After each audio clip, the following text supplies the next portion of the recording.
राधे राधे, मैं भारती गौतम आप सभी का हार्दिक स्वागत करती हूँ आज के एक नई वीडियो लेक्चर में, जिसमें हम लोग पढ़ने वाले हैं रिसोर्सेज एंड डेवलपमेंट यानी कि ज्योग्राफी का चैप्टर नंबर 1 उसके MCQ. As you know very well कि आप लोग को बोर्ड एग्जाम का जो सैंपल पेपर है ऑलरेडी सीबीएसई ने रिलीज कर दिया है, जिसमें आप लोगों ने देखा होगा कि आपका section A that is of 20 marks totally किसका है, आप लोग का एमसीक्यू बेस्ड है, जिसमें आपके असर्शन रीजन भी है एंड आप लोग का एमसीक्यू भी रहेगा।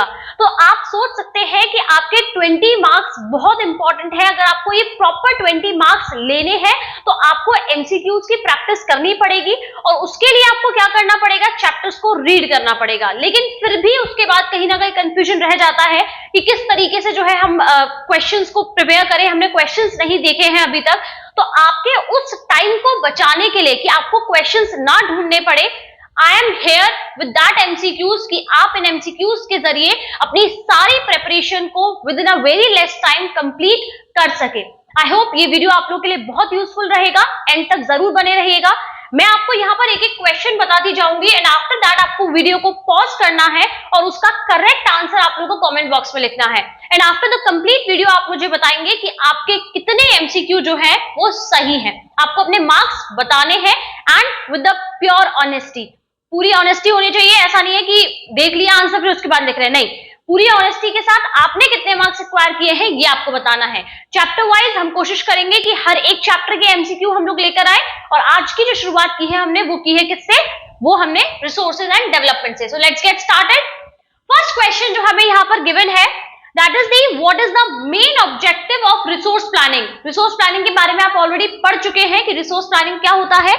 इसमें आपसे पूछा है कि उसका मेन ऑब्जेक्टिव क्या है। क्वेश्चन को बहुत ध्यान से पढ़ा करिए। Main objective maximizing the use of resources, avoiding wastage of resources, sustainable use of resources and concentrated development of resources। अब देखिए, मैक्सिमाइजिंग यानी कि ज्यादा से ज्यादा बढ़ाना उस चीज को, तो वो तो नहीं हो सकता है। Avoiding wastage of resources, you can से कि हाँ वेस्टेज को रिसोर्सेज की वेस्टेज को अवॉइड करने के लिए हमें उसकी प्लानिंग की जरूरत होती है। कहीं ना कहीं अगर बात करें हम लोग कॉन्सेंट्रेटेड डेवलपमेंट, पर्टिकुलर रिसोर्सेज के डेवलपमेंट के लिए भी हमें जरूरत होती है, you can say that, but main objective की यहाँ पर बात हो रही है।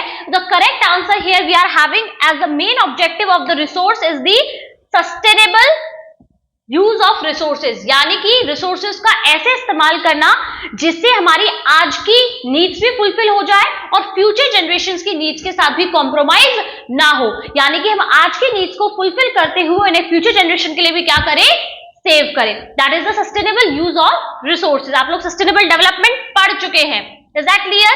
नेक्स्ट क्वेश्चन जो है हमारा, which of the following is a biotic resource, यानी कि अब आपसे यहां पर हम लोगों ने डिफरेंट टाइप ऑफ रिसोर्सेज पढ़े थे।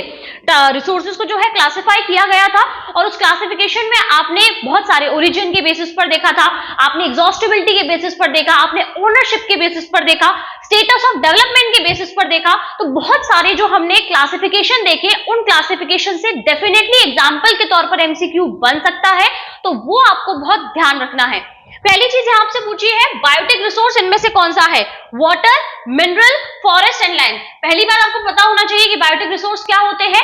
वो रिसोर्सेज जो कि आपके बायोस्फीयर से मिलते हैं और जो कि लिविंग होते हैं, जैसे कि हम ह्यूमन बींग्स है ना, उसी की तरह जो लिविंग होते हैं उन्हें हम बायोटिक रिसोर्स बोलते हैं। तो जाहिर सी बात है कि वाटर, मिनरल एंड लैंड ये तो आपके लिविंग बींग्स नहीं है। फॉरेस्ट के अंदर आपके प्लांट्स, पेड़ वगैरह जो होते हैं, पेड़ पौधे, वो कहीं ना कहीं लिविंग होते हैं। तो इसमें हम क्या कंसीडर करेंगे, the correct answer will be the forest. Is that clear?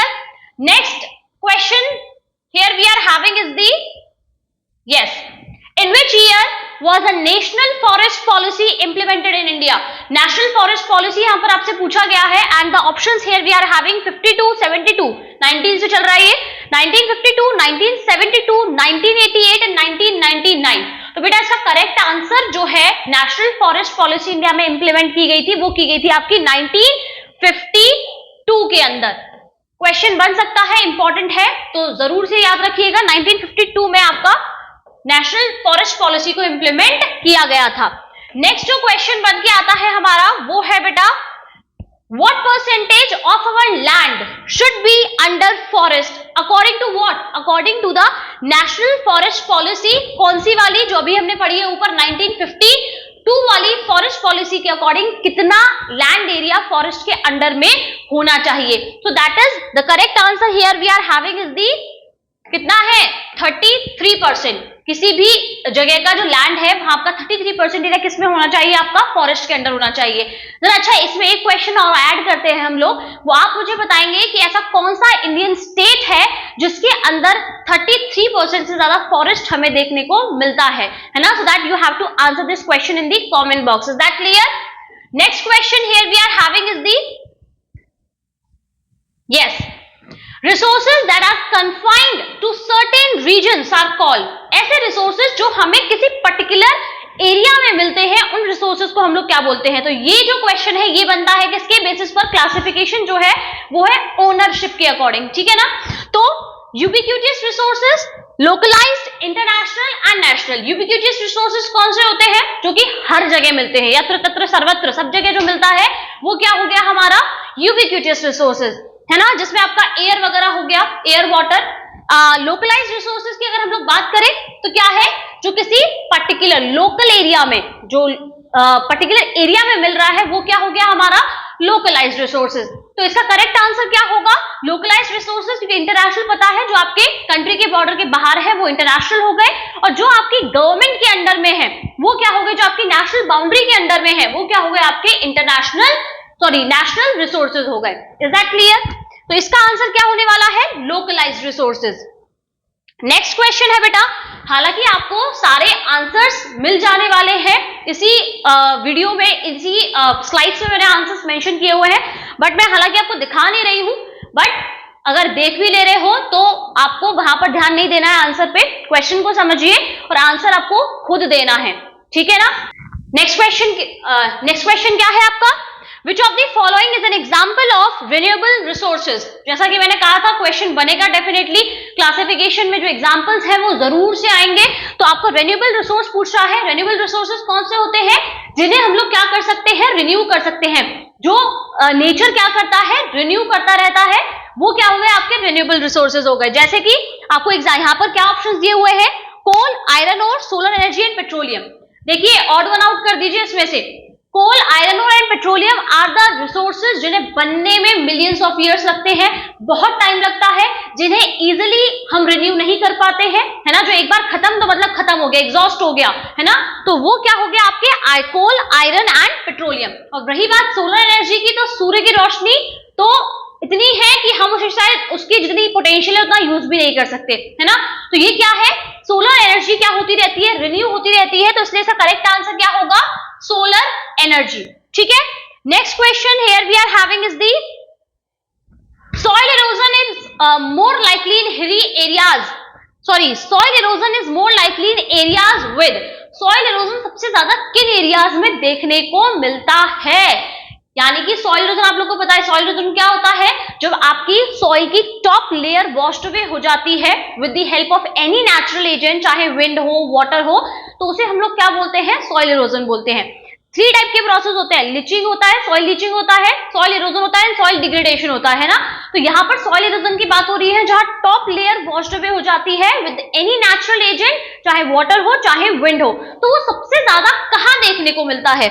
तो आपका फ्लैटलैंड जो बिल्कुल प्लेन सरफेस है, स्टीप स्लोप्स ढाल वाले जो एरियाज होते हैं, हैवी फॉरेस्ट जहां फॉरेस्ट बहुत ज्यादा होता है, या फिर लार्ज वाटर बॉडीज यानी कि जहां पानी आप लोगों को देखने को मिलता है। तो जाहिर सी बात है कि जहां पानी ज्यादा रफ्तार से जाएगा वहीं से अपने साथ सारी जो सॉइल होगी उसकी टॉप लेयर को क्या करता जाएगा? वॉश अवे करता जाएगा। So here we are having the correct answer is the steep slope. क्या आंसर होगा इसका? Steep slopes. Is that clear? Next अगर हम लोग बात करें तो that which type of soil is most common in the Deccan plateau region, यानी कि आपका इंडिया का सदर्न पार्ट जो है डेक्कन प्लेट्यू वाला रीजन, वहां पर आपकी मेजरली कौन सी सॉइल आपको देखने को मिलती है? आप लोगों को इंडियन मैप बताया गया होगा कि कौन सी सॉइल कहां पर मिलती है। 1 मार्क का क्वेश्चन चैप्टर से मैप का जरूर बनेगा। सॉइल आप लोगों से एक पूछी जा सकती है कि इस सॉइल को आपको मैप पर मार्क करना है ना? मैप की भी हम एक अलग क्लास लेंगे जिसमें हम पूरे ज्योग्राफी का मैप अलग और हिस्ट्री का मैप अलग हम लोग डिस्कस करेंगे। तो यहाँ पर आपसे पूछ रहा है डेक्कन प्लेट्यू रीजन में मोस्ट कॉमनली आपको कौन सी सॉइल देखने को मिलती है? तो देखिए एलुवियल सॉइल आपके नदर्न पार्ट में, नदर्न रीजन वाला जो पार्ट है जहां पर आपके रिवर्स जो आती है उसके साथ जो सॉइल आती है वो हो गई आपकी एलिवियल सॉइल। अगर बात की जाए आपकी रेड सॉइल की, तो वो भी जहां आयरन कंटेंट ज्यादा होता है वहां आपकी झारखंड और छत्तीसगढ़ रीजन जो है वहां आपको देखने को मिलती है। डेजर्ट सॉइल आपके डेजर्ट एरिया में रहती है, तो आपके पास जो अल्टीमेट ऑप्शन बचता है वो क्या है, that is the black soil, जो आपके डेक्कन प्लेट्यू रीजन में मेजरली आपको देखने को मिल जाती है। ठीक है ना। अब आपसे यहाँ पूछा बेटा, विच of the following method is most effective controlling soil erosion in hilly areas, यानी कि भाई हिली एरियाज में सॉइल इरोजन को कंट्रोल करने के लिए कौन सा मेथड बेस्ट है। मेथड सारे हो सकते हैं लेकिन बेस्ट मेथड आप लोगों से पूछ रहा है, तो आप लोग को बताना है crop rotation, terrace farming, contour flowing and strip cropping. देखिए हालांकि ये सारे मेथड कहीं ना कहीं सॉइल डिग्रेडेशन या फिर सॉइल इरोजन को रोकने के लिए काम आते हैं, लेकिन इसमें सॉइल इरोजन पूछ रहा है, सबसे जो इफेक्टिव मेथड है वो हमारा हिली एरियाज में कौन सा है, that is the terrace farming, जहां हम लोग स्टेयर्स बनाते जाते हैं, पहाड़ जो हिली एरियाज होते हैं उसमें जो हिल्स होते हैं उनके अंदर ये फ्लैट लैंड कन्वर्ट करते जाते हैं, जिससे कि पानी ठहरे, ना कि एकदम बहता हुआ जाए और वो क्या कर दे, सॉइल इरोड करे, सॉइल की टॉप लेयर को वॉश अवे कर दे। इसलिए टेरेस फार्मिंग जो है वो सबसे इफेक्टिव मेथड होता है किस चीज का, हिली एरियाज में सॉइल इरोजन को कंट्रोल करने का। ठीक है। नेक्स्ट है आप लोगों का, that is the which type of soil is found in the arid region of Rajasthan. Question में ही आंसर दे रखा है, हाँ क्वेश्चन में ही आप लोगों को आंसर गिवन है, black soil, alluvial soil, laterite soil and arid soil. यहां अगर एरिड की जगह डेजर्ट सॉइल होता तो हो सकता है आप थोड़ा कंफ्यूज हो जाते, बट यहां पर आपको दिया हुआ है क्या, एरिड सॉइल, तो आप इजीली आंसर कर सकते हो, that is the arid soil, जो आपको एरिड रीजन में देखने को मिल सकती है, जिसे डेजर्ट सॉइल भी हम लोग बोलते हैं। ठीक है। नेक्स्ट है आप लोगों का, land not used for cultivation, grazing और forest is termed as what. जो लैंड ना तो किस लिए यूज हो रही है, कल्टीवेशन के लिए, ना ही तो ग्रेजिंग के लिए और ना ही फॉरेस्ट के लिए, उस लैंड को हम लोग क्या बोलते हैं। तो यहां पर क्या है आप लोगों के लिए, चार ऑप्शन है, cultivable land, barren land, non agricultural land and waste land. देखिए कल्टीवेबल लैंड जिसपे कल्टीवेशन हो रहा है तो वो तो क्वेश्चन ने पहले ही बना कर दिया है। नॉन एग्रीकल्चरल लैंड यानी कि तो वहां पर ओवर लाइक ग्रेजिंग हो सकती थी, फॉरेस्ट हो सकता था, तो वो भी नहीं हो सकता है। बैरन लैंड यानी कि बिल्कुल बंजर भूमि जो होती है वो, और नेक्स्ट है हम लोगों का वेस्ट लैंड। बैरन लैंड पर खेती हो ही नहीं सकती है ना, कि नॉट हैपन, क्योंकि वो क्या है, बिल्कुल उसके अंदर फर्टिलिटी ही नहीं है सॉइल के अंदर। बट अगर बात करें वेस्ट लैंड की, भाई की जा सकती है बट हो नहीं रही है, ना फॉरेस्ट है, ना ग्रेजिंग का इस्तेमाल हो रहा है, और ना ही वहां पर हम किस तरीके का एग्रीकल्चर परफॉर्म कर रहे हैं, तो उस लैंड को हम लोग क्या बोलते हैं, वेस्ट लैंड बोलते हैं। लैंड नॉट यूज, यहां पर नॉट यूज बोल रहा है, ऐसा नहीं है कैन नॉट यूज, तो वो आप क्वेश्चन में थोड़ा देख लेंगे कि क्या है मेंशन। इसलिए मैं हमेशा बोलती हूँ कि क्वेश्चंस को बहुत ध्यान से पढ़ा करिए, जब भी आप लोगों के लिए ऐसे थोड़े से ट्रिकी क्वेश्चंस बन जाते हैं। ठीक है। नेक्स्ट है आप लोगों का क्वेश्चन, इसका आंसर क्या हो गया आपका, वेस्टलैंड। नेक्स्ट क्वेश्चन है, which soil type is formed due to intense leaching in areas of heavy rainfall।